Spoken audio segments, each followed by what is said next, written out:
Hello दोस्तों, दीदी vlog में आपका स्वागत है। आप कैसे हैं? हम तो अच्छे हैं, आशा करते हैं आप भी अच्छे होंगे।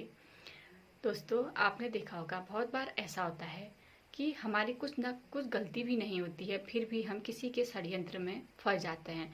और ऐसे ही षड्यंत्र में फंसने के कारण या तो कुछ हमसे ऐसी गलती हो जाती है कि हमें जेल के चक्कर काटने पड़ते हैं। और कभी कभी तो हम बच जाते हैं जब हमारे ग्रह अच्छे चल रहे हों, लेकिन कभी कभी ऐसा होता है कि हमें जेल की रोटी खानी पड़ती है। हमें वहाँ किसी को तो पूरी ज़िंदगी भी जेल में ही कट जाती है।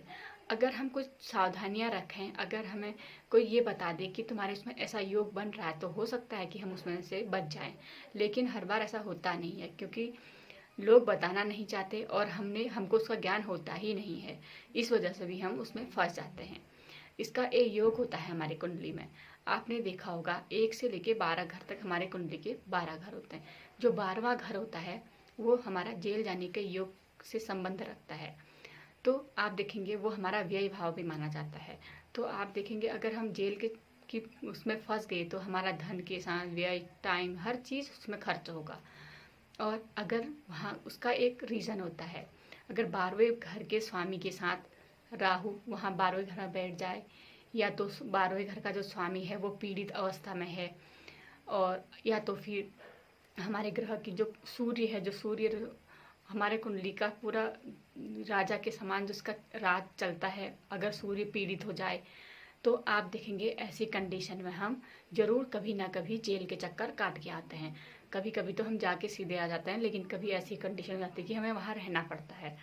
तो आप अपनी कुंडली को देख के ऐसा पहले से पता कर सकते हैं कि अपने 12वें भाव को देखें, अगर राहु वहाँ किस ग्रह के साथ बैठा है। अगर 12वें घर के स्वामी के साथ राहु 12वें घर में बैठ गया हो तो ऐसी कंडीशन में भी हमें जेल में जाना पड़ सकता है। अगर राहु अकेला है तब भी हमें ऐसी कंडीशन में फंसा सकता है।